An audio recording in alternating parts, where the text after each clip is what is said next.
A sample size is needed to be 90% confident. The mean is within plus minus 5. Mean within plus minus 5 means your sampling error is plus minus 5, right? A pilot study suggested that the standard deviation is 45. तो हमने जो वो मैं अभी बात कर रहा था कि 2000 होगा या 3000 होगा सैंपल साइज, उसको डिटरमिन करने के लिए मैंने 50 लोगों से इंफॉर्मेशन गैदर की और उससे जो standard deviation I that is 45 और उसको बेस मान के मैं सैंपल साइज डिटरमिन कर रहा हूँ. सो your n, the formula of n is z alpha by 2 whole square into sigma square by sampling error whole square. और आपको उसने बता दिया है कि सैम्पलिंग एरर जो है that has a plus minus 5, so sampling error is 5 and we are testing at 90%, so the value for the 90% is 1.645 and we have calculated the standard deviation from the pilot sample and it is 45. तो हमने ये values put कर दी and we determine that it is 219.2. तो minimum इतना sample आपको चाहिए 219.2, इससे कम नहीं होना चाहिए. तो यहाँ पे जो डेसिमल रूल है मैथमेटिक्स का वो नहीं लगेगा. Any value on the decimal side will be rounded up. तो हम इसको 219 की जगह 220 राउंड अप कर देंगे. So minimum sample size required is 220 for this study. Is it okay? Yes, sir. और इसी पैटर्न पे हम प्रोपोर्शंस भी कैलकुलेट करते हैं. तो प्रोपोर्शंस के केस में again z can be calculated by p cap, sample proportion minus population proportion divided by standard error. और स्टैंडर्ड एरर का जो फॉर्मूला होता है that is pq by n under the root. ठीक है, तो ये भी जब आप इसको रीअरेंज करोगे so n is equal to z alpha by 2 whole square into pq by sampling error whole square.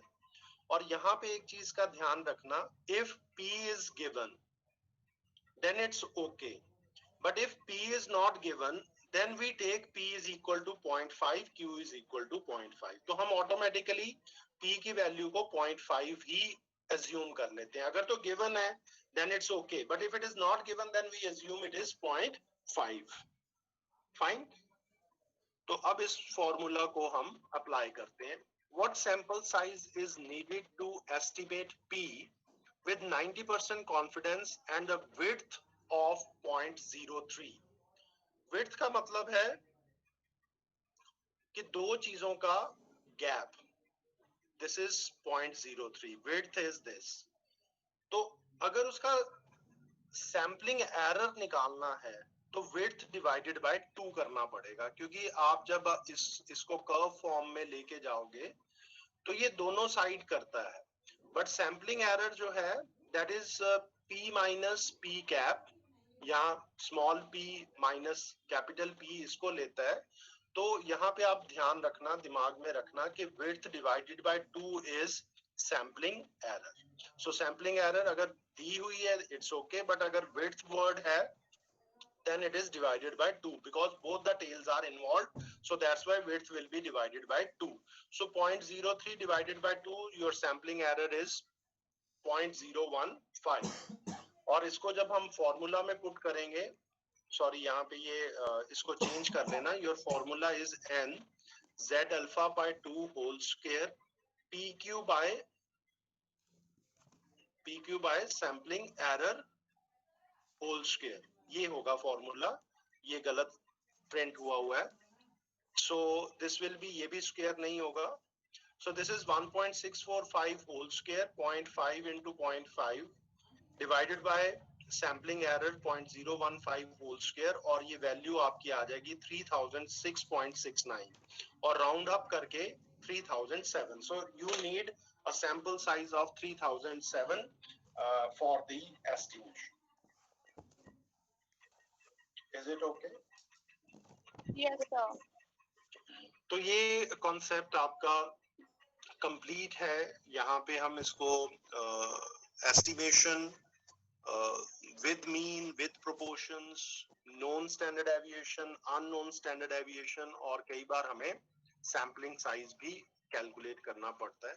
So this is one example that as a human resource manager, you want to plan to survey employees to find out their average medical expenses, and you want to be 95% confident that the sample mean is within plus minus 50. A pilot study showed that the standard deviation was about 400.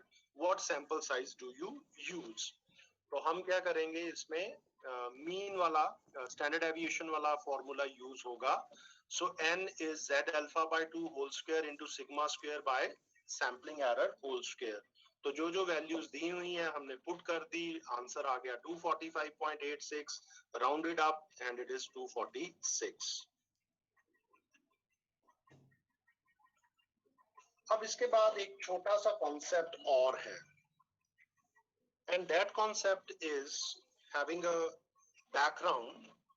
Sometimes you have a population infinite and sometimes you have a population finite.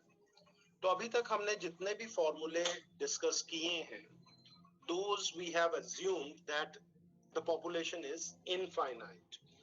But अगर finite population है और information आपको numerical में दी हुई है, then we introduce correction factor. तब हम वहां पे क्या इंट्रोड्यूस करेंगे? correction factor को इंट्रोड्यूस करेंगे, and that correction factor has a condition. Number 1, use when n sample size is relatively large compared to capital N. Small n is for sample and capital N is for population. If n small n divided by n is greater than 0.05, use finite population correction factor. और अगर ये कम है तब आपको जरूरत नहीं है इस finite population correction factor को यूज करने की. तो बहुत सारी जो बुक्स हैं ये क्लियर नहीं करती कि कहाँ पे हमने इसको फाइनाइट को यूज करना है. पहले तो हमने ये चेक करना है कि पॉपुलेशन फाइनाइट है, इंफॉर्मेशन हमें कैपिटल एन की गिवन है, फिर हमने इसको कंपेयर करना है with small n, and if this value is greater than 0.05 then we will be using correction factor. और correction factor क्या है? It is square root of capital N minus small n divided by capital N. कुछ books ने इसको और अपने हिसाब से अमेंड किया हुआ है n minus n by n minus 1. तो ये भी किसी बुक ने लिखा हुआ है, बट इसकी कोई रेलेवेंस नहीं है. If you say n is large, n minus 1 is also large. तो n minus 1 हम कर भी दें तो भी कोई फर्क इतना, there is a very fractional difference in that value. तो हम जनरली नहीं करते, बट अगर किसी बुक ने किया हुआ है तो उससे घबराना नहीं है, उसकी कोई इतनी रेलेवेंस निकल के नहीं आएगी. Got it or not? Right? So your correction factor is capital N minus small n divided by capital N under the root. So अब जो तुम्हारे फॉर्मूलेज हैं वो चेंज हो जाएंगे.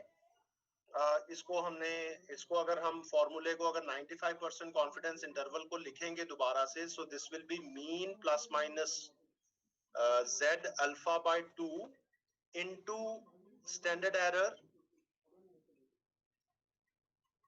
divided by n under the root into n minus small n by capital N. तो ये जो स्टैंडर्ड एरर के साथ करेक्शन फैक्टर क्या हो जाएगा? मल्टीप्लाई हो जाएगा. Similarly this will be p plus minus z alpha by 2 into pq by n under the root into square root of capital N minus small n by n. ये तब होगा जब finite का केस होगा. Got it or not? Otherwise हमने जो अभी तक हमने जैसे किया है उसको वैसे ही करेंगे. अगर हमें population n capital N given है तब हम इसको अप्लाई करेंगे. Is it okay? Yes, sir.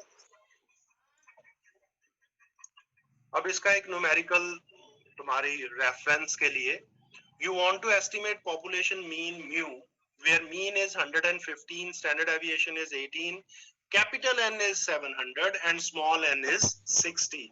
Find out approximate 95% confidence interval for mu. तो अब हम पहले सबसे पहले चेक करेंगे proportion small n और capital N का. So it is 60 by 700, 0.086. So it is greater than 0.05. So we will apply finite correction factor. तो finite correction factor का formula n minus small n divided by capital N, its square root, ये apply हो जाएगा. यहाँ पे इससे confuse मत होना 2 से, दिस इज 1.96. तो क्योंकि ये सारी की सारी इट इज एस्टिमेशन, तो कई जगह पे हम 1.96 की जगह 2 ही लिख देते हैं just for making our calculation easy. तो ये 1.96 ही है, 2 नहीं है ये 95% पे. Is it okay? Yes, sir.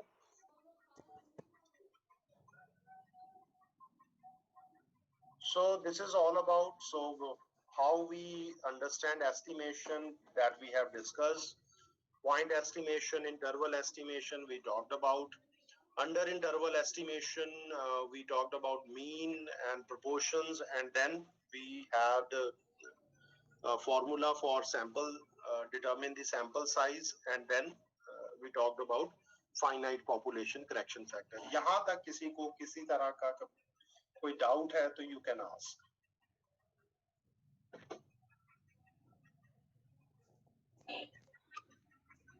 चलो, कोई डाउट नहीं है तो हम नेक्स्ट टॉपिक स्टार्ट करते हैं. Excuse me sir. हाँ जी बोलो बेटा. सर पीपीटी शेयर कर देना, बीच में नेटवर्क्स नहीं आए थे तो सर मिस होगी थोड़ी क्लास मेरी आज. हाँ जी आवाज. हाँ एक्सक्यूज मी सर. ये अब आप जब